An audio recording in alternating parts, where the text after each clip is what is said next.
Explore today's must-have trends and innovative styles at Mrs. B's Clearance and Outlet. Shop one-of-a-kind finds in today's must-have trends. Explore wall-to-wall deals, furniture, flooring, mattresses, home accents, seasonal favorites, and more. Discover unique new home decor, pillows, accessories, and more. There's something perfect for your style and budget. There's new inventory every day at up to 80% off suggested retail. Discover the style and savings of Mrs. B's Clearance and Outlet. Celebrate savings during the President's Day sale at NFM. Right now, pay 55 cents on the dollar. Plus, take an extra 11% off the current price on all furniture, carpet, and area rugs. Give your home the refresh you've wanted with so many amazing offers to shop. Get up to $1,000 back after mail-in rebate with qualifying appliance and electronics bundles. Plus, 24-month financing on qualifying purchases. Hurry in for President's Day savings. Only at NFM. Minimum monthly payments required. 18% APR. Some exclusions apply. See store for details. Hey parents, Greenlight is here to take one big thing off your to-do list, teaching your kids about money. With a Greenlight debit card and money app of their own, kids and teens learn to earn, save, and invest. You can send money instantly, set flexible controls, and get real-time notifications of your kids' money activity. Set up chores and put allowance on autopilot to reward them for their hard work. Then learn about the world of money together. Get 1 month free when you sign up at greenlight.com/podcast. This podcast is sponsored by Underdog. Want to make money making picks on MLB games? And you have to try Underdog Fantasy, the easiest place to play fantasy sports. In Underdog's Pick'em game, you just pick your favorite baseball players and predict whether they will go higher or lower on stats like strikeouts, hits, and more. Pick to 2 to 5 players, get all your picks right, and you can win up to 20 times your money in a single night. Be sure to sign up with the promo code PITCHERLIST, and Underdog will double your first deposit up to $100, so you have some bonus cash to start playing with. Again, that's UnderdogFantasy.com or Underdog Fantasy in the App Store. Sign up with promo code PITCHERLIST and get your first deposit doubled up to $100. Must be 18 or older, 19 or older in Alabama and Nebraska, 21 or older in Massachusetts and Arizona, and present in a state where Underdog Fantasy operates. Terms apply. Concerned with your play? Call 1-800-GAMBLER or visit www.ncpgambling.org. In Arizona, call 1-800-NEXT-STEP. In New York, call 1-877-8-HOPE-NY. In Tennessee, call 1-800-889-9789.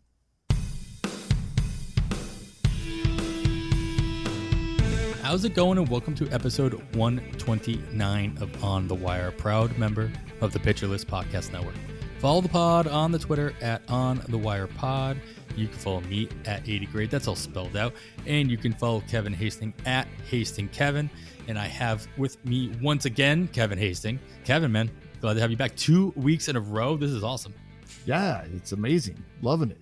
Lots of fun baseball to watch. Less than 10 weeks to first pitch Arizona. We got our stretch runs, pennant races. It's exciting. I feel like I don't have enough time to absorb the baseball I want to absorb. And I spend a lot of time watching and looking at baseball in various ways. But I just feel like there's not enough time right there. Right now, there's so much going on.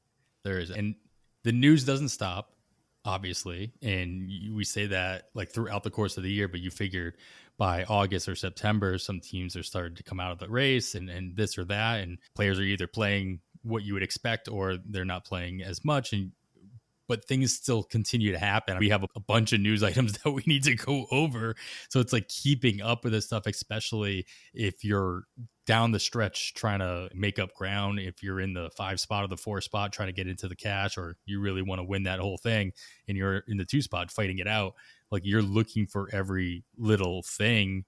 And I guess the rub is on the opposite side, if you are in a situation or multiple situations where you have a league that's in the 9 spot or the 10 spot, and you're like, we're at a point in the point of the season for pretty much anybody in those spots is deciding to put their time and effort into the appropriate places. Am I right?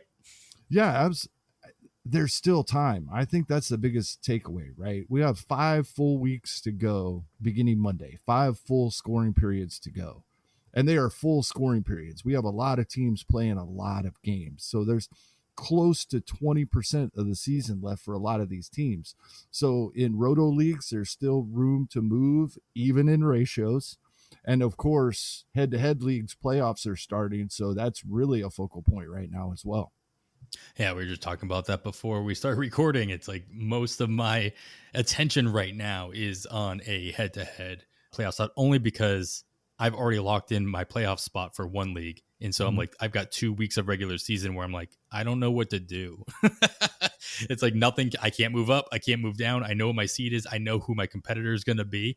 And it's just doesn't happen like that every year. It just happens this year. And I'm like, all right, I guess it's like having 2 bye weeks. I'm like, I'm not going to get the bye in my first round of my playoffs, but I feel like these 2 weeks of the regular season have turned into a bye for me. So I can plan ahead, but at the same time, I'm spending probably too much time on that one league. And it's at the detriment of probably 1 or 2 other leagues where I have been paying attention in the moment, and I probably lost a spot or 2. So that's the tricky part. That's what I was saying, is like, if you're in like the lower third of the standings, I don't blame anybody necessarily for allocating their time and resources to the leagues that they feel they're going to make the most ground up in, or they're toward the top and they're looking to cash, or they're looking to place or whatever. I don't blame them. You can take advantage of that if you're in if you're in the middle ground, and you know that those bottom third teams have stopped paying attention altogether. For sure. I think that gets overlooked this time of year by teams that are out of it or close to being out of it. I think we forget, one, there is still time. And like I said, and you bring it up all the time, Paul Sporer brings it up all the time. Lots of people bring this up often, even ratios.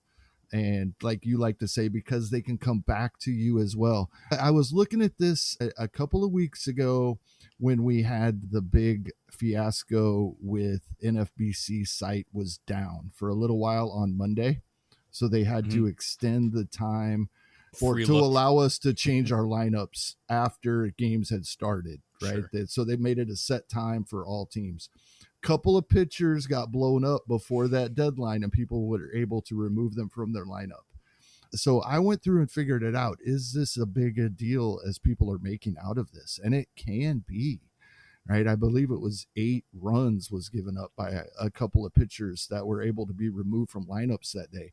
If we're looking at an average of 1,400 innings pitched for fantasy teams, which is about what I was seeing for teams in the top 3 or 4 in most 15-team leagues. That's a 0.05 difference in ERA, those 8 runs that they got back. Now, they had to put somebody else in that lineup spot. The chance that they got 0 earned runs from whoever they added in that lineup spot is pretty thin this time of year. Exactly. So it probably wasn't the full 8, but 8 earned runs, a 0.05 difference in ERA. Now, the other side of that is that seems like a lot. And in some leagues, depending on where the bunch is, that can be 3 or 4 spots. But I went through all my leagues looking at that. And in most spots, it was 1 or 2 spots in the standings of ERA. So 1 or 2 points was all the difference it would have made anywhere up and down the 15 teams in the league. It sounds like a lot. It can be a lot in some leagues. Also, in reality, for most, it probably wasn't. But it's just 1 or 2 points can be a big difference this time of year.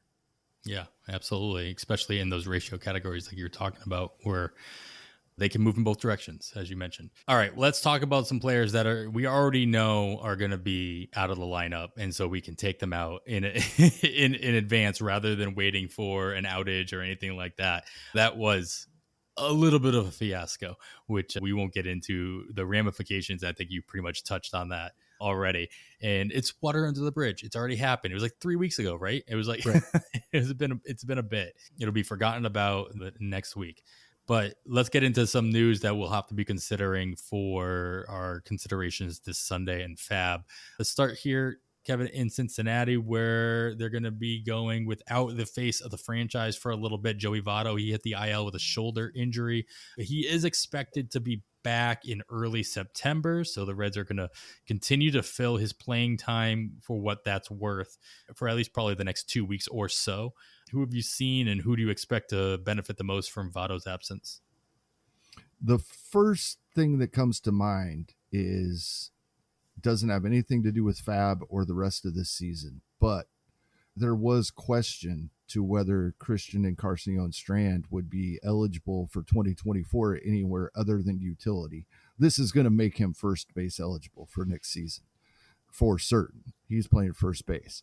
So far, over the first couple of days, Nick Martini has hit 5th in the lineup both days, Thursday and Friday, versus right-handed starters. He may sit versus lefties, but versus right-handed starters, it looks like so far 3 of the last 4 games he's been in the lineup and smack dab in the middle of the lineup. Mm-hmm.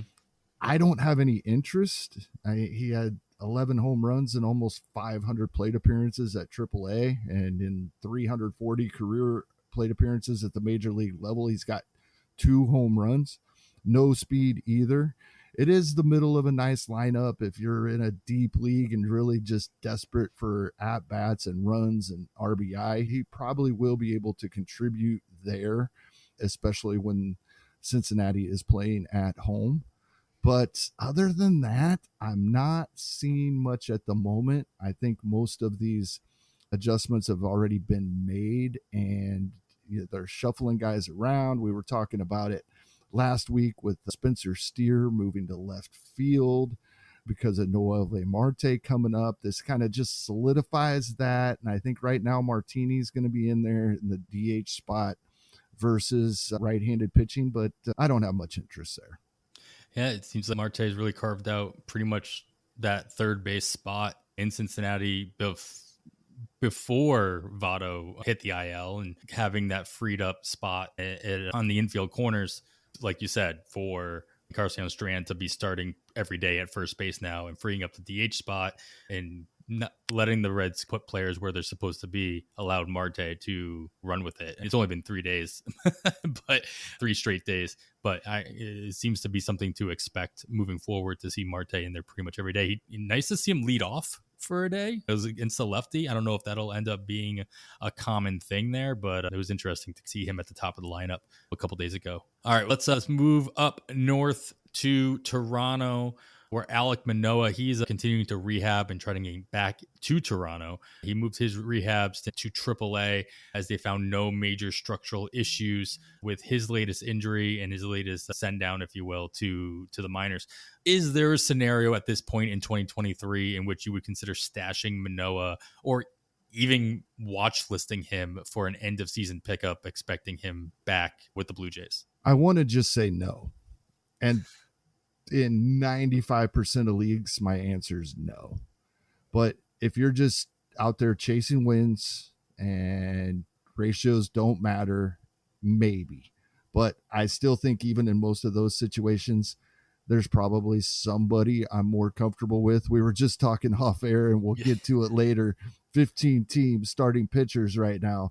It is almost impossible to find someone. But I don't think so. He showed us that one glimpse of hope and then blew right back up again. And at this time of year, I'm not taking that chance. Yeah, that's there's not really, honestly, I just added it in here because it felt like it's something we needed to talk about, but there's not really much to talk about. It's going to be a decision right? people are making for sure. It's tempting, right? You're not going to want to make the decision, but you're right. The decision will be made by somebody in your league as long as more than 3 people are paying attention. All right. Of course, the news that, you've already heard plenty about, and it is probably the saddest news in baseball we've heard all season, and that is, of course, Shohei Ohtani has a tear in his UCL. He will not pitch the remainder of the season. In all my Yahoo leagues, I just see the Ohtani pitcher player getting dropped like crazy. No official word on a long-term implications. He hasn't decided on surgery. I think he's going to get a second opinion on that. So we'll see if he actually gets Tommy John surgery or miraculously finds a way to rehab it in the offseason. But at the very least, he did travel. He is hitting with the Angels for what is expected to be at least the remainder of this season.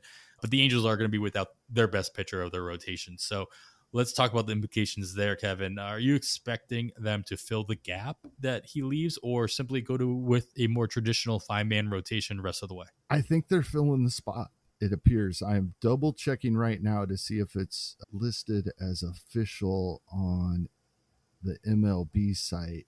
Roster Resource has Griffin Canning back in the rotation and starting on Sunday. If that's the case, they're sticking with a 6-man because I believe he is the 6th guy. And I don't even see their game listed for Sunday on MLB. Oh, there it is. And they have Canning listed. So it does appear they're sticking with the 6-man rotation there. Griffin Canning back in there, who has had some flashes this season. So that's worth paying attention to. Yeah, I just want to see. It's nice of them to have him start on Sunday so we all get a look as he's been in the bullpen. Want to see if he's been held on. Yeah, still 98% roster in the main event. Going to be more readily available in your 12-teamers, especially after he had a couple blowups and got moved into the bullpen situation. So it's nice, at least in those shallower formats, we get a look first. Obviously, unless they push him back a day, not going to get that 2-step next week. But still nice to see how he's going to handle the load of being in the rotation once again. It's at Oakland next weekend. So where he is available, that's an option. I know we're going to beat this to death this episode because we haven't even gotten to that part of the show yet. But it, like you said, 98% rostered, I think you said, in the main event still. And this is a guy that hasn't even started in his last 2 appearances. And we'd be all over this because he gets to pitch at Oakland next weekend and he's not available. In 15-team leagues. He's until 3 days ago, he was the 7th starting pitcher on this team, and he's not available. That's how bad it is. It'd be interesting to know, and I think we touched on this either last week or the week before, there are some surprising players that are still rostered readily. Mm-hmm. And you have to guess that a good chunk of that is from teams that have stopped paying attention. They're like, we're just not making any drops. So you have guys that are still starting, even though they're either not going to pitch again or they're not going to play again the rest of the season, or they're just been out for so long.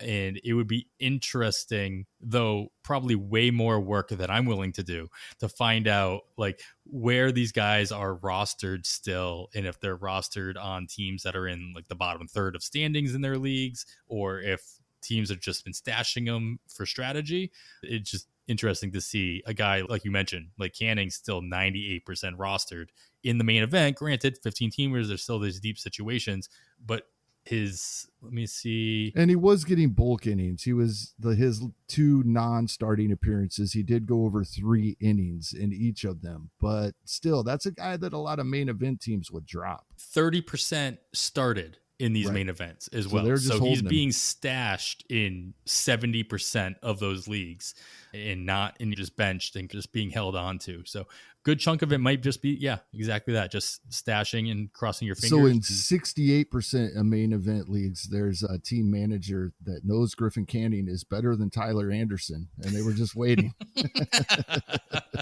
Just waiting for my chance.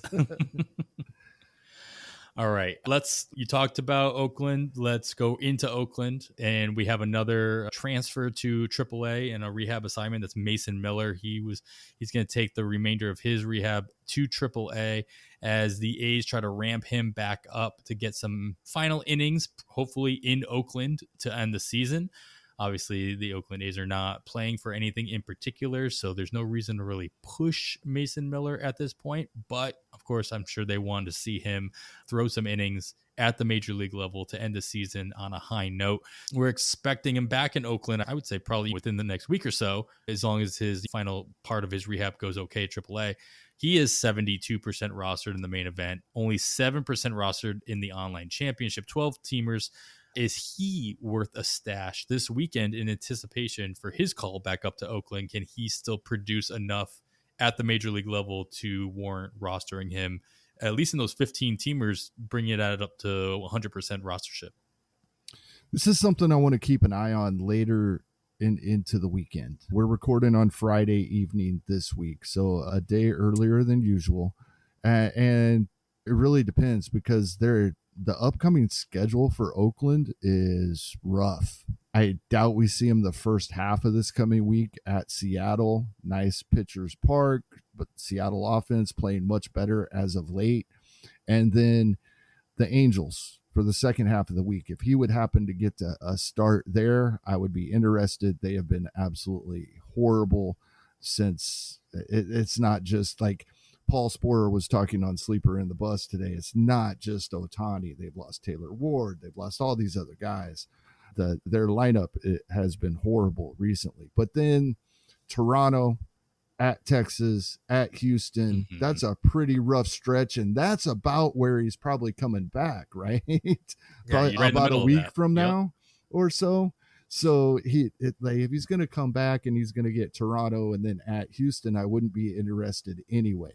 So it's something I'm keeping an eye on, but to answer your question directly, no, I'm probably not stashing him this weekend unless it looks like he's going to be back to face the Angels next weekend. Then I'd be interested.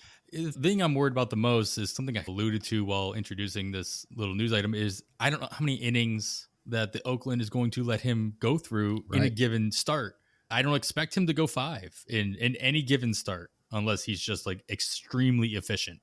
And so I think they do want to see him throw some quality innings at the major league level to end the season, but not necessarily to an extent where it's going to push him back over the edge and put him in any kind of danger with his health or just in general. So that's how I'm seeing it. So I'm on the same page as you. It's not somebody I'm really looking forward to stashing, but yeah, with the right matchups, he's just as good as any other reliever that you want to stream to get those extra ratios, or he can still go 3 innings and strike out 10, perhaps in the right start, but he's going to have to get the right matchups to get that. All right, let's go on to some not so pleasant news here in Washington. They're going to be without Stone Garrett, their corner outfielder. Probably, I can't imagine why we would see him back before 2024, but he had a fractured fibula after a pretty scary moment in the outfield a couple days ago. And yeah, again, fractured fibula. That's all I really have to say. He's not coming back. But Garrett had been playing every day since the 11th of August in both corner outfield spots for the Nats. So his absence does free up some added playing time there, at least that he's been soaking up for the last week and a half or so. Who's filling the void for the Nationals moving forward? So far, it looks like we got Jake Alou and Alex Call probably getting a little extra time with most days. The third outfield, Lane Thomas is playing every day. We got that.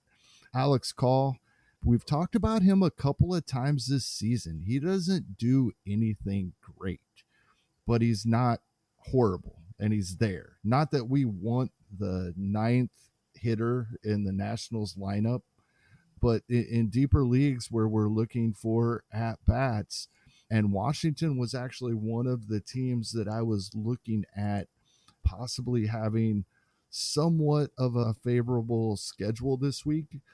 They have some pretty tough pitching matchups, but they get to play at Toronto, nice ballpark, and then come back home for 4 against Miami. And we know that Miami has pretty darn good starting pitching as well. So the matchups aren't the greatest, but the schedule is nice. So I was looking at this, or even prior to digging into this lineup due to Stone Garrett's injury, that Washington might be a team I'd be looking for players on this week. Tough pitching matchups. Like I said, Alex Call is someone that I have used in a pinch in a couple of leagues throughout the season. He's probably the guy I think that gets the biggest benefit here, just shores up his playing time. Alou, a little bit of a boost as well.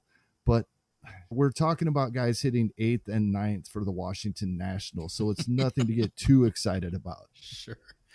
Yeah, Call had been playing every day for most of the summer, and all of a sudden it got cut into about halfway through August. So you'd almost expect this to go back his way. In the last couple, when his playing time, just looking at the lineups for the last 2 weeks, he's sitting against righties. He's hitting against all the lefties, where Alou is pretty much the other side of that platoon almost exclusively. There's a couple of days that they overlap in playing time, but it'd be interesting to see if Call goes back to pretty much that everyday role, because he had been in it for so long. It seems just natural that he would get back into that position that they're already used to seeing. All right, lastly, let's start off with, I guess, a positive note. Instead of guys going on the IL, let's mention somebody who just came off of it. Nolan Gorman, he returns from the IL for the St. Louis Cardinals. Is his impact, though, going to take away playing time from anyone in the Cardinals lineup, or is Gorman simply the kind of odd man out here? I think he's probably gets in this lineup, right? The Cardinals are out of it. They'd rather see Gorman get at-bats than Taylor Motter, right? That's the way I'm looking at it. So I think he'll get his fair share. I don't think it affects anybody that we're really interested in for fantasy too much. Maybe a day here and there, depending how things get shuffled around. Maybe Richie Palacios loses a day here and there. Neither one of them in the lineup on Friday, Gorman or Palacios. Mm-hmm. So we're not getting a lot of information today, because Gorman is not in the lineup on Friday as he was activated. So we're not a lot to look at yet, and they are facing a left-handed starting pitcher. That's another wrinkle. This is something we're going to have to monitor over the weekend. And so unfortunately, a little early to know too much here, but I don't think it's going to be any one person. I think it's going to be spread around, the mixing and matching, and 4 or 5 guys miss a day a week. Yeah, I think and it doesn't really affect anything. It's not going to change his lineup spot or where he's hitting or what have you. But I'm going to assume that this pretty much pushes Tommy Edman to full-time center field, or at least full-time outfield duties, with Gorman. Motter still on the roster. As you mentioned, Motter started at second base on Friday against the lefty. Gorman did not start, but it's first day back. I get that. Give him a day off against the lefty to start off his freedom off the IL spot. But yeah, I would expect Edman, who started in center field again on Friday, to continue to roam out there as long as he can stay healthy while doing so. But he's still leading off pretty much every day, and this doesn't really affect that. But maybe it does put more pressure on him he's not playing the infield anymore. He's got to roam around in center field. Maybe this is just me projecting from like Byron Buxton type situations. It's like you put somebody in center field, they're more prone. They got to cover more ground. They got to run into the wall. They got to do whatever they got to do to catch the ball. More opportunity for them to get hurt. I don't know. It's just something to think about if you do roster Tommy Edman. We'll see how he holds up. All right. That pretty much covers it for our news and notes section here. Of course, there's a whole bunch of other stuff that happened that we're not talking about. Make sure you are listening throughout the entire season, including through September, every single day. The First Pitch podcast, hosted by KC Bubba and Jake Crumpler on the weekends. They break down all the news, highlights, and observations from every day's worth of games, as well as looking ahead at each slate to keep you up to date with everything you need to know to win your fantasy league. On top of that, Nick Pollock's Plus Pitch podcast, he highlights every single starting pitching performance from the day prior and looks ahead at all your streaming options and all of your matchups for the next 2 days as well. He's going to be doing that every single day through the season. It's not going to stop. So make sure you're tuned in wherever you're getting your podcasts, or you're just tuned into the Pitcher List podcast and network feed as well. You get all of those shows and ours right on that feed. We got some guys to go over, Kevin, so we do have to make our bids. We're going to do that right after this break. This podcast is sponsored by Underdog. Want to make money making picks on MLB games? And you have to try Underdog Fantasy, the easiest place to play fantasy sports. In Underdog's Pick'em game, you just pick your favorite baseball players and predict whether they will go higher or lower on stats like strikeouts, hits, and more. Pick the 2 to 5 players, get all your picks right, and you can win up to 20 times your money in a single night. Be sure to sign up with the promo code PitcherList, and Underdog will double your first deposit up to $100, so you have some bonus cash to start playing with. Again, that's UnderdogFantasy.com or Underdog Fantasy in the App Store. Sign up with promo code PitcherList and get your first deposit doubled up to $100. Must be 18 or older, 19 or older in Alabama and Nebraska, 21 or older in Massachusetts and Arizona, and present in a state where Underdog Fantasy operates. Terms apply. Concerned with your play? Call 1-800-GAMBLER or visit www.ncpgambling.org. In Arizona, call 1-800-NEXT-STEP. In New York, call 1-877-8-HOPE-NY. In Tennessee, call 1-800-889-9789. All right, we are back. Kevin, we talked quite a bit at the beginning of the show about just some things we're thinking about and what have you. So we're going to jump right into, or take that time, reallocate how we usually do the show. We usually talk about some kind of strategic area. I feel like we touched on a lot of that before we went into the news. We just kind of did things out of order. That's fine. We'll go into some player recommendations as we typically do, category by category. Kevin, you had your work cut out for you this week, as you talked to me about before we started recording. But we got some names. You should always be paying attention to your roster, making sure that you're making tweaks wherever possible. If you need some power, let's start off there, Kevin. Who's available? Who are you looking at, and why are you looking at them? Yeah, after his playing time had dried up for a little bit in July, Michael A. Taylor is back to playing center field every day for Minnesota. And after another little streak of 3 or 4 home runs this week, which he is prone to do, it's too late. We can't grab those. But he's got 19 on the year, 12 stolen bases as well to go along with that. Hits at the bottom of the order. Lots of days he does score some runs. And actually his RBI numbers, 43 RBIs and 337 plate appearances, is nothing to sneeze at. We're looking at 75 runs and 75 RBI over a 600 plate appearance season out of him. 25 home runs, close to 20 stolen bases.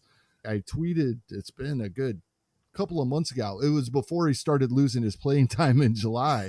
I tweeted that Michael A. Taylor was on pace for a 25-20 season very quietly. Now, he's not going to quite get there, but with the playing time back, he's going to push those numbers, it appears. So I really like Michael A. Taylor. He is readily available, only 30% rostered in the 15-team main events, 3% rostered in 12-team online championships. Minnesota, pretty nice schedule. They're facing Cleveland at home and then at Texas this week. And as we talked last week, Texas has been one of the best home run parks in baseball this season. I love Michael A. Taylor where he's available. He's been one of my go-to guys all season long. A guy that is not rostered at all, and that's because he just came up, is Parker Meadows. He's not rostered anywhere. He's playing every day, and he was showing some pop in the minor leagues this season. This is a deeper league play. I'd probably run with guys like Michael A. Taylor, and in shallower leagues, a plethora of other guys, but in deeper leagues, Parker Meadows is someone to take a look at. Yeah, just let's get the warning out there. Make sure that you're getting the right Meadows off the free agent market. This happens at least 2 or 3 times a year. They also play for the same team, so that doesn't help things. Austin Meadows is not the Meadows you want right now. He's still working through the things he needs to work through, but he's not on the field. Parker Meadows is. Just make a mental note, write it down, put a Post-it note on your monitor, whatever you need to do. Make sure you're not spending whatever FAAB dollars you have left on Austin Meadows this weekend. It's always the embarrassing thing. We will see some screenshots on Monday, I'm sure, or Sunday night after FAAB runs. It'll happen. It does. And I feel like the Tigers as a team are playing better. Mm-hmm. Riley Green has been great. Spencer Torkelson is finally showing us why he was a number 1 overall draft pick. And they play 7 games this week, and I believe they face 6 out of 7 right-handed starting pitchers. So Parker Meadows could have a good week coming up here. Yeah, back to Minnesota. You're talking about their schedule this week. Most of their September schedule is pretty favorable as far as where they're hitting as well. They have time. Michael Taylor's going to have time playing in Chicago with the White on the south side. Nice hitters park there, at Cincinnati for a series as well. And then, of course, they have all their home games as well. But it's nice to know that when they're on the road, they do have a couple of series where it's going to be a little bit more on the positive side. I think that we focus a lot on the starting pitching matchups that we're going to see throughout week to week ahead of time, especially when you're only looking for 5 weeks worth of data ahead of you. Good to know where your hitters are going to be hitting throughout the course of the remainder of the season. It will impact who you're bidding on or how much you're willing to spend of your FAAB for the remainder of the season, especially when you don't have that much left to go. And as far as money goes, and every dollar needs to get spent. It needs to be worth X amount more with such little time left. All right, we got some speed in need right now. And Kevin, who's going to hopefully steal some bases for you coming up this coming week? I know last week when we talked about Cade Marlowe, you had brought up the fact that you had pretty much talked about all of the Seattle Mariners in recent weeks. You're right. But I'm not certain. And I was listening to all of those shows, but I can't recall because he is newly acquired to the Mariners. Yes. If you brought up Josh Rojas during that time. No, now that you mention it, no. And Josh Rojas is playing really well again, like he did for us in pretty long stretches last season. He was very disappointing this year in Arizona, but Josh Rojas was a very valuable fantasy piece last season in Arizona. Now, after a disappointing first 3 quarters of this season, now that he's in Seattle playing second base every day, now they have faced right-handed pitching every day, so he may sit against lefties. I don't doubt that at all. They got guys like Dylan Moore, Caballero that can get in there versus left-handed starters, and I probably expect that to happen. But Josh Rojas, he's hitting the ball hard. He's hitting a couple of home runs and stealing a couple of bases now that he is in Seattle, and back to what we saw in the good stretches last season, at least over the past couple of weeks. It's seems only fitting that we find a way to get somebody who's going to steal bases out of Seattle back on the show. We'll do what we can next week to see if we can't squeeze one more out of it. But now you've got a preview for next week. You can just check out the roster, see what's changed in Seattle, and then go ahead and pick up that player to steal some bases for you. But yeah, what we did talk about was whether or not Josh Rojas could return to fantasy relevancy in his new home. And as all the things you pointed out, yes, the answer is yes, he can. And as long as he continues to get that playing time that could, like you said, could be in flux here or there, he seems to be really happy where he is. Like all the reports, all the interviews he's done, everything I've read seems to be just really enjoying his time. I don't know if that's in compared to how he was feeling in Arizona or not, but regardless, it's always good to know you're in the right mind space, where you're at, the team you're with, and the players you're playing around.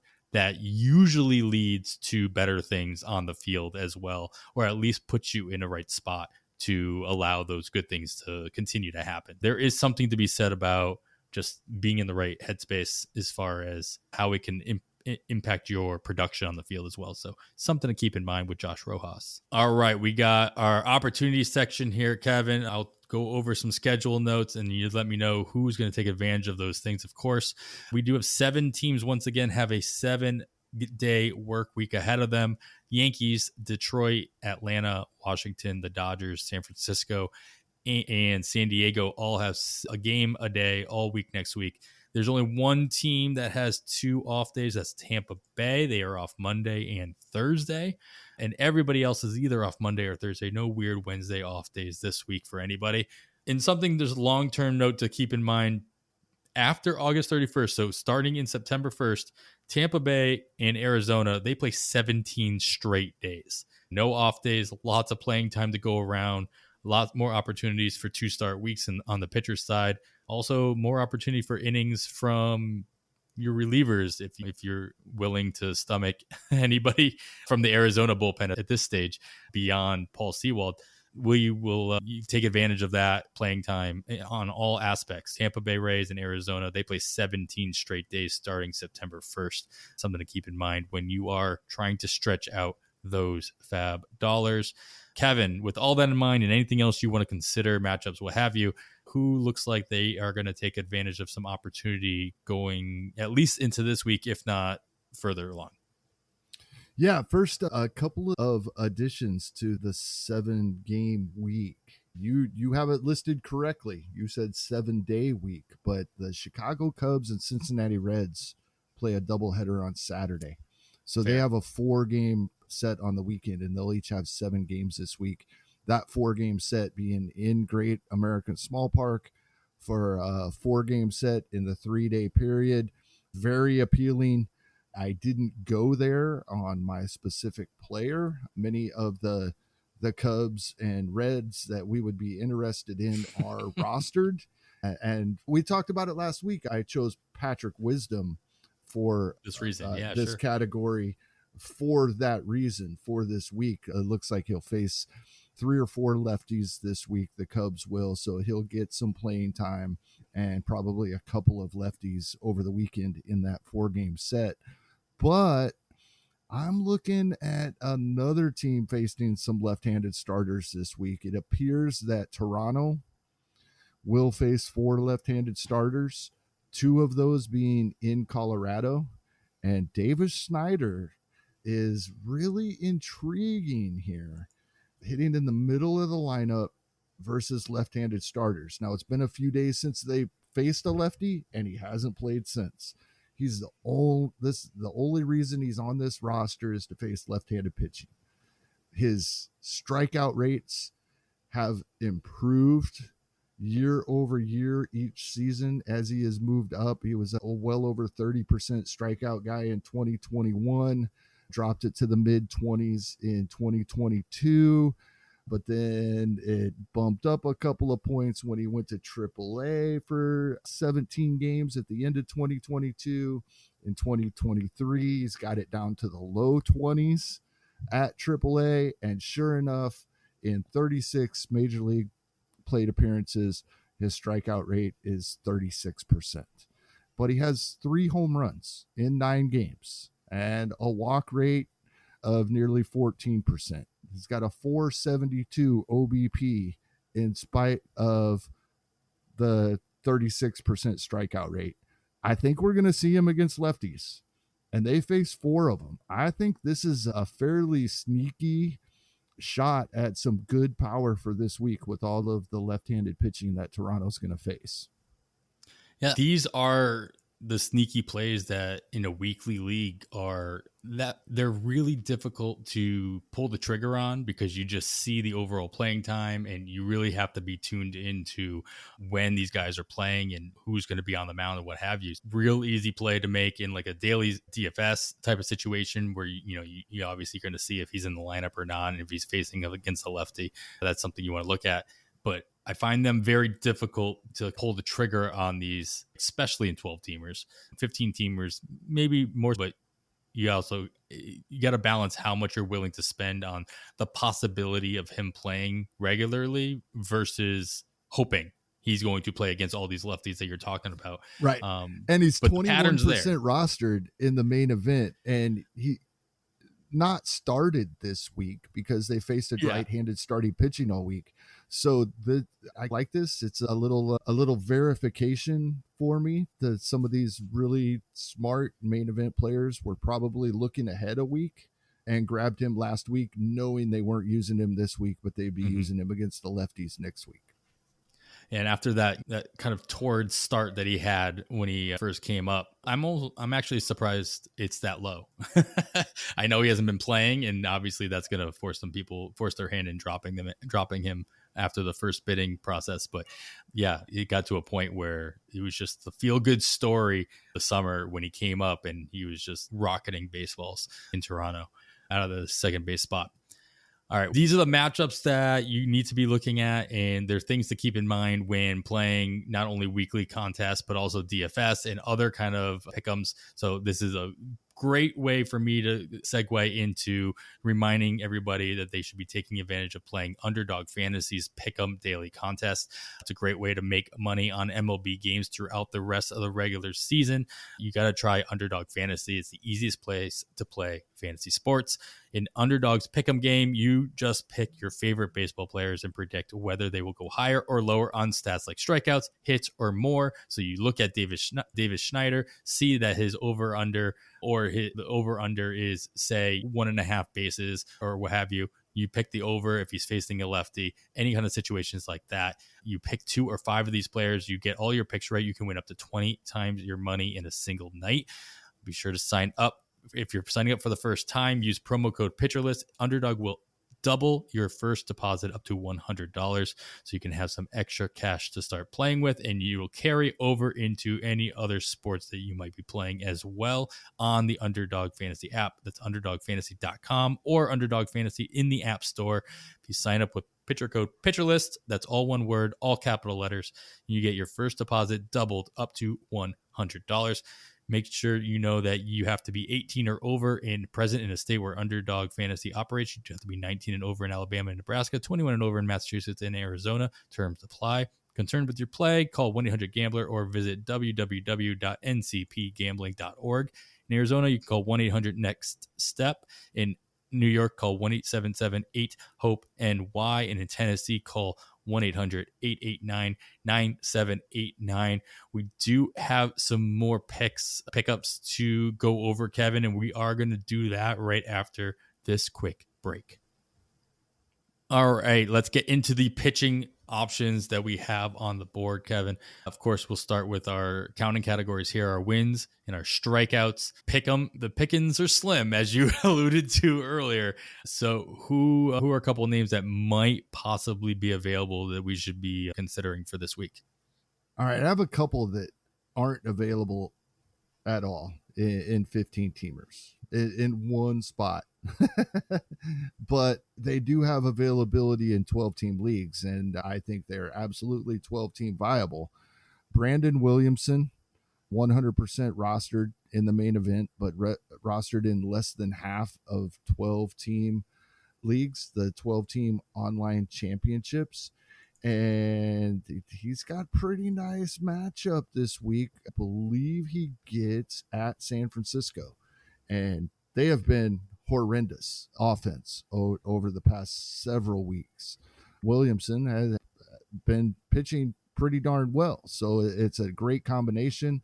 He's been pitching well. The Giants have not been hitting well, and we know that we like that ballpark in San Francisco. So I like Williamson in the 12-team leagues where he is available. Anybody that has ever listened to this show or listened to me anywhere in a bar I don't know what you're talking about. First Pitch Arizona, everybody knows that I'm going to bring up Wade Miley when he has a 2-start week. Yeah.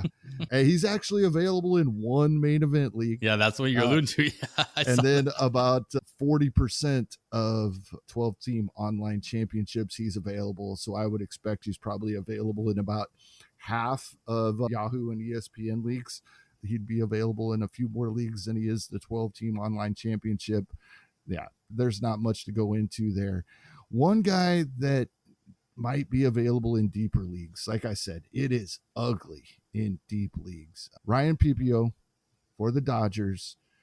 He has been the follower, but he's went 5 innings and 4 innings in his 2 appearances and pitched well in both. Now, Roster Resource has him listed as a starter this coming week. I'd almost feel better if he was still rolling out there as a follower, because he may not quite go 5 innings, but he's 93% rostered in the main event. Him. Yep. So it's rough. I think in most cases, if you need a guy in the deeper leagues, I think we're looking at relievers, man. There's just not starters out there. One guy I have listed, I'm going to skip to the next category, because one guy that is available, and he's been pitching a couple of innings per appearance, and he's not rostered anywhere. Another guy that Roster Resource have a couple of starts this week. He may be a follower. He may be an opener. I would prefer him to be the follower. But I think in this instance, if I'm in a 15-team league and I need a guy, I'm looking at someone like Jacob Junis. He's going to give me multiple innings. Hopefully he's not the starter because he's probably not going to give me 5 innings.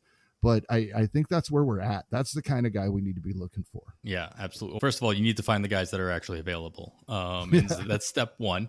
And then guys that are actually going to get you some innings. We put these relievers in this ratio category, which we'll flush out a little bit in a second. But that's where you had Junis to start.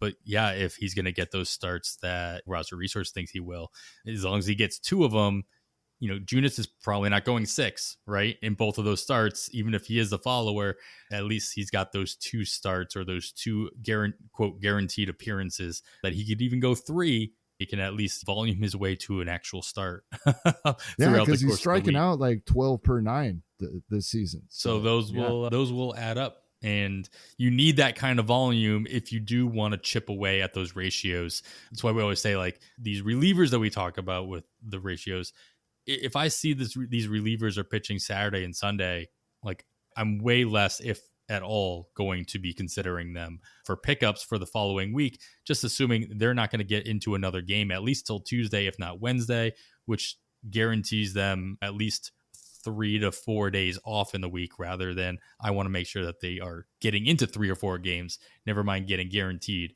time off during that week as well. Something to consider there. The volume plays a big part, especially in cutting into those ratios. Let's officially get into those ratios category. You jumped in there with Junis. You got another name on here that we're considering for ERA and WHIP. Who is it, and why should we care? Yeah, Tyler Holton. I think he's got like a 1.62 ERA for the season. That's a reason to Been care. pitching well recently as well, and I don't think he's got a save or 2 on the season. I'm not looking for him to vulture many saves here, but he is definitely somebody that can help with ratios.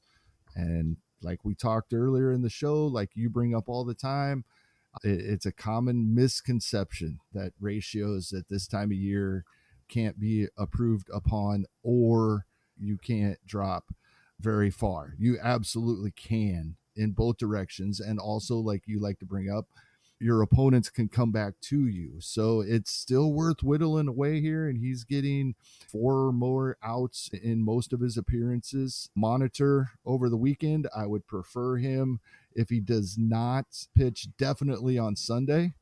Saturday and Sunday even better, but they do have a 7-game week, so I feel confident we'll get at least 2 appearances out of him, if not 3, as long as he doesn't pitch on Sunday. Yeah, as you started off, I'm like, why should we care? And that ERA alone, with the volume that he could possibly provide you, is something to care about for sure.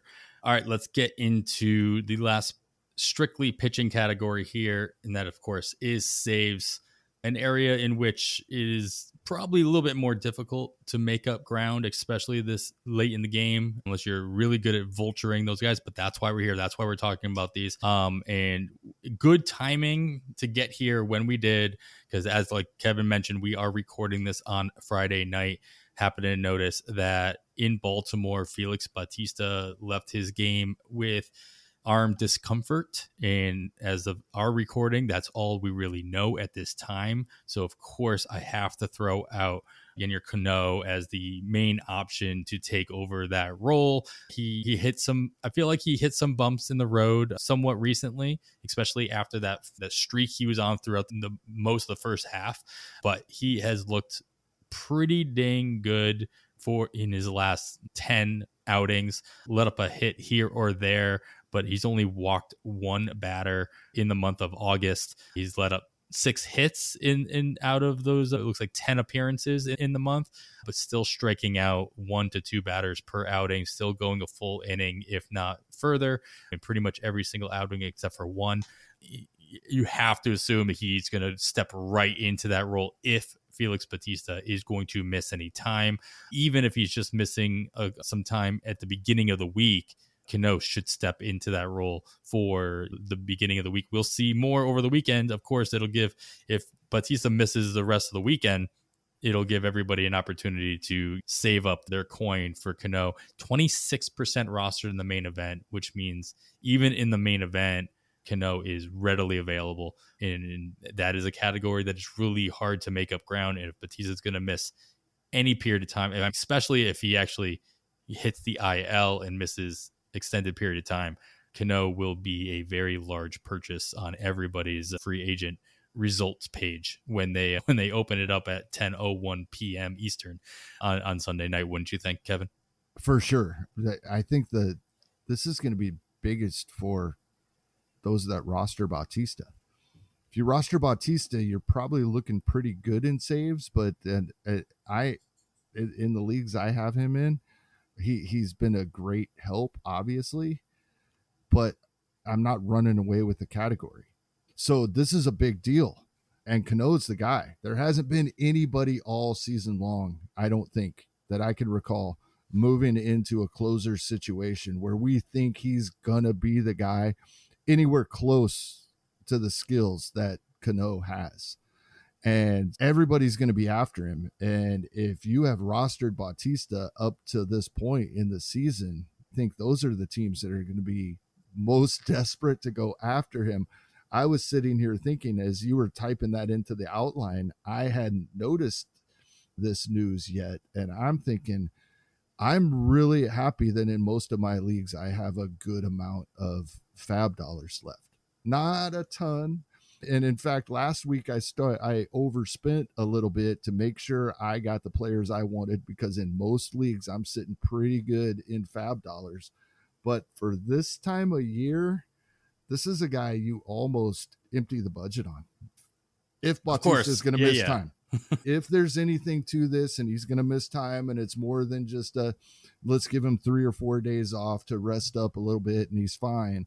If there's anything to this, we're at the point where I'm saving a few dollars for injured players in leagues where I can move up or down in the save category. And I'm pretty much going to throw the rest of the budget at Cano. At least that's my first inclination as you put this news out there. Yeah, I was surprised, of course, as you're talking here, like I have to pull up my phone and double check my fastest finger leads. I was trying to drag on, so I knew you were looking stuff up. Yeah. I just wanted to see if he was available in my fastest finger leagues, and he was, so I just dropped Andrew Heaney and picked up, Nice pickup, Adam. No, thank you. By the time we're listening to this, we'll know if it's a nice pickup or not. We've been through this with Bautista before in spring training, where he showed the injury. He said he was okay. We were all worried about it. He dropped at least a round or two in those drafts. In season at that 2, time. he took a little break, like just a couple of save opportunities, a little fatigue, but he did it in season as well. Yeah. So and he's come back. That's my point, is that he's come back. It was a false flag, if you will. And so we'll see if this works out to be the same thing. He has been through a lot this season. They're using him plenty for good reason. So to see having arm fatigue just by the nature of the word makes sense to an extent. We'll see how that irons out by the time I hit publish on this episode. Hopefully everything we just said doesn't matter at all. In that case, go get Jojo Romero. He's the guy I had in this category before we started talking about the possible Bautista injury. Now, the Cardinals aren't winning a ton of games. That does seem like they're playing better than they did early in the season. But with Ryan Helsley still out and his time keeps getting pushed back. A couple of weeks ago, we thought he was going to be back soon. We still haven't seen him. Giovanni Gallegos hasn't ran away with this after the Jordan Hicks trade like we thought he might. Jojo Romero has the same amount of saves since the trade deadline. And the most recent one, they only had one save opportunity this past week. That went to Romero.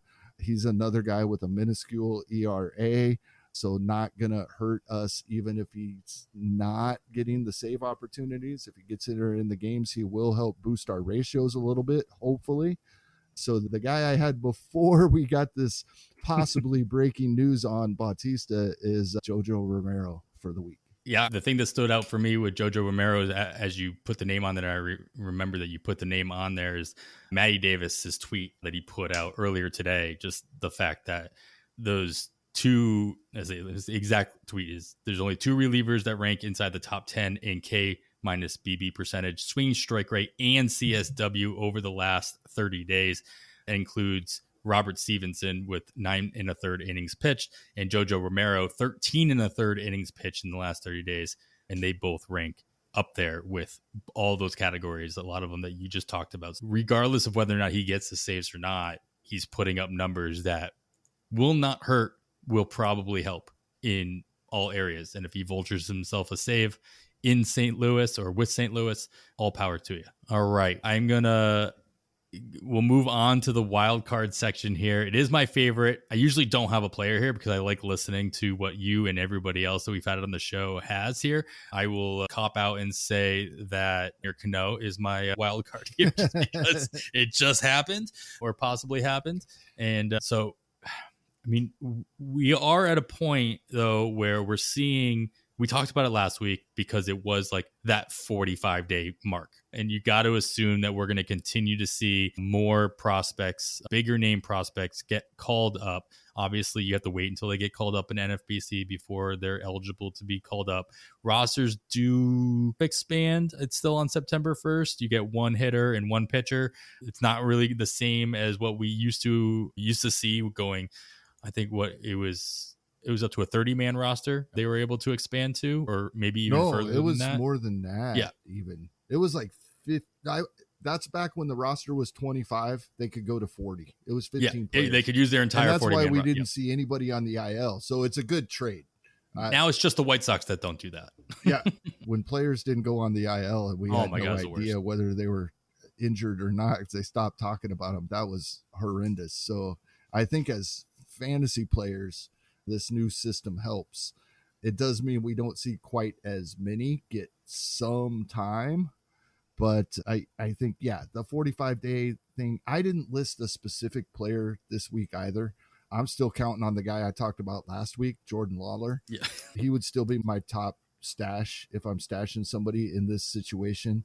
I think with Trevor Story back in games now, that ship has sailed. If you didn't grab him 3 or 4 weeks ago, he's gone.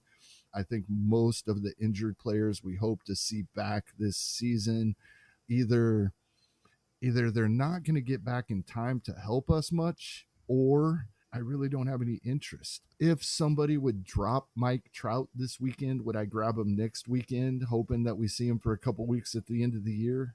Maybe, but only if I have the spot. That's why he's being dropped. It's getting to the point where we don't really have room for stashes any longer. I think if you have that one spot and you're looking for somebody, it's still some of the prospects that won't exceed rookie eligibility that we do expect to see opening day list next year. And like I said, for that spot on a couple of my teams, I'm still sticking with Jordan Lawler. Yeah, somebody I think I'll just throw in here on a whim that I'm looking at just to see if he can carve out extra playing time while Jarren Duran is still on the IL is Wilyer Abreu. The Red Sox called him up after Duran hit the IL. He's played 2 out of the 4 games he's been eligible for in the outfield for Boston. Obviously not a situation where he's guaranteed any kind of playing time. I think I read that Duvall hurt his foot, but obviously he hasn't really missed a beat because he's started every game this week as well. But in his short period of time, or honestly, just if you look at his AAA, 22 home runs, 60 runs and RBIs in 363 AAA plate appearances, batting 270, 274, 391, 538 in AAA in that time period. He's come along quite well since moving from Houston to Boston during the 2022 season. Seems to be doing okay for himself in those 2 games. Already had his first major league home run. Seems to be pretty comfortable in the outfield at Fenway. So somebody worth monitoring, whether you want to grab him this week with the hope that he continues to produce and force his way into the lineup on a more regular basis. That's up to you, whether you have flexibility to do, like Kevin said. We're beyond the point of stashing, but at least we know Abreu is playing. He's in the majors. It's a little bit above the stash level, but at the same time, you might be picking him up. You may not be starting him until you see that he's going to be getting that extra playing time, and there's not a lot of time to do that. So maybe more of a watch list depending on the size of your league. But if you're, it's exciting person to mention that I probably should have brought in the news section, especially as a Red Sox fan. Glad I could throw it in here at the very end. Hopefully you guys stuck around. You get that name in there. All right, that sums up for all the categories we typically go through. Kevin, why don't you close us out with any other words of wisdom with 5 weeks to go? 5 weeks to go. Head-to-head playoffs starting. If not this coming week, probably the following week. Look ahead at schedules now. I know a lot of these leagues are daily change leagues in many instances. Sometimes the pickup and drop rules change once the postseason starts. So you may have to make some moves this weekend and not be able to make any going forward in some of these leagues. The next couple of Thursdays, a whole lot of teams don't play. I would look at the schedules of teams the next couple of Thursdays in head-to-head playoff leagues where you can change your lineups on a daily basis. There's only 10 teams that play next Thursday and roughly the same that play the Thursday off following that. Couple of examples. The Tigers play both of the Thursdays. The Yankees play both of those Thursdays. It appears Miami plays both of those Thursdays. So maybe that's the tiebreaker when you're looking at a couple of players, guys that are playing on the days that many teams are not, just because that can make a big difference when we're looking at head-to-head playoffs when we only get the 1 week. So those single days count even more. Yeah, this is something that I have been focusing heavily in my head-to-head, the one I was talking about where I've locked in already. I know exactly where I'm going to be. So all I'm looking at are these matchups starting in 2 weeks. And you're like that Thursday, September 7th is the one that stands out to me the most. I think as my roster is currently constructed, I'm only going to have 3 bats playing in that. And unfortunately, my opponent probably has at least double that scheduled. We'll see how the rosters shake up by the time that rolls around, but it is something I have to consider moving into that week. Do I go with an extra bench bat at least through Thursday so that I know I'll have extra bats going and then stream a pitcher over the weekend? Again, you have to balance that out with what the schedule is for all the free agent pitchers that are available. Are they still going to be available? A lot of moving parts, a lot of things to think about, but that schedule plays a big role. That September schedule plays a big role. And knowing what pitchers are going to be shut down, or having an idea of what pitchers you think are going to get shut down. Had a conversation about this. I have Andrew Abbott and Tanner Bybee. I'm like, which one is more likely to get shut down if either one does? You look at Cleveland, where they are in the standings.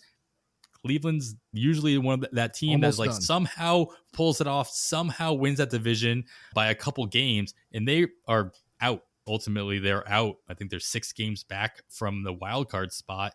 They have a better shot of winning the division than they have a wild card spot, but they're pretty much out of both.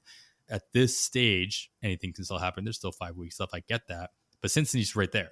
Cincinnati's right in there. So you have to assume Bybee would be the one that might lose that last week or last 2 weeks of September, or start getting a start skipped here or there, what have you, just based on innings. One that surprised me at first was that Brian Wu came back already for Seattle. But the more I thought about it, they need him to win them games to get them to the postseason. Once they get to the postseason, it's Castillo, Kirby, Gilbert. Oh, yeah. So Wu will help them get there. So they're going to get what they can get out of him now. Yeah, Cleveland, they're just about out of it. Any day now we could hear things about those guys. I agree. Cincinnati in a similar position to Seattle. They need Abbott right now. Is he their best starting pitcher? He's still probably in that playoff rotation if they make the play. They'll figure out his future later, depending on what goes on. That's a problem for future season. Cincinnati. Yeah. But yeah, it's something to take into account. But yeah, at least you can attempt to try to fill your bench with a couple of hitters playing on the Thursdays, the couple of them coming up where not many teams are playing. Yeah, just you got to be okay with streaming hitters sometimes. I know we talk about streaming pitchers all the time, and most, especially in head-to-head daily leagues, that's the number one thing that people do is they stream their pitchers. Even in a league like mine where you have a limitation of only like 4 pickups a week to limit the streaming, you want the volume of the pitching, but at the same time, the hitting can go just as far depending on the strengths of your roster, what kind of volume that you need. A lot of moving parts. And I think ultimately that is going to do it, though, Kevin, for us this week. We should have you back here. We'll be back together next week as well, 3 weeks in a row. So look forward to that, everybody listening. And that is going to do it, though, for episode 128 of On the Wire. You can follow myself on the Twitter at 80grade. That's all spelled out. Kevin is at Hasting Kevin. Of course, follow the pod itself at On the Wire Pod. After all that, I am Adam Howe. On behalf of Kevin Hasting, thanks for listening. We bid you goodbye. We got another day of NBA action, so it's time for your FanDuel crew to make their bets. You know the new customers who bet $5 get $150 back in bonus bets if you win. You just can't miss tonight. Make every night a watch party, only on FanDuel. 21 plus and present in Louisiana. Permitted parishes only. First online real money wager only. $10 first deposit required. Bonus issued as non-withdrawable bonus bets that expire 7 days after receipt. See full terms at FanDuel.com/sportsbook. If you or someone you know has a gambling problem and wants help, call 877-770-STOP. If you travel for work, you know to pack 2 suits. Business and swim. You know with your Delta SkyMiles Business Amex card, buying that plane ticket for a business trip can get you closer to medallion status. You know that a meeting in Montana means visiting almost every national park. Yellowstone? Check. Because you're the chief excursion officer. It's why you're a Delta SkyMiles Platinum Business American Express card member. If you travel, you know. Terms apply. Visit go.amex/you-know-business. Celebrate savings during the President's Day sale at NFM. Right now, pay 55 cents on the dollar. Plus, take an extra 11% off the current price on all furniture, carpet, and area rugs. Give your home the refresh you've wanted with so many amazing offers to shop. Get up to $1,000 back after mail-in rebate with qualifying appliance and electronics bundles. Plus, 24-month financing on qualifying purchases. Hurry in for President's Day savings. Only at NFM. Minimum monthly payments required. 18% APR. Some exclusions apply. See store for details. Hey parents, Greenlight is here to take one big thing off your to-do list, teaching your kids about money. With a Greenlight debit card and money app of their own, kids and teens learn to earn, save, and invest. You can send money instantly, set flexible controls, and get real-time notifications of your kids' money activity. Set up chores and put allowance on autopilot to reward them for their hard work. Then learn about the world of money together. Get 1 month free when you sign up at greenlight.com/podcast.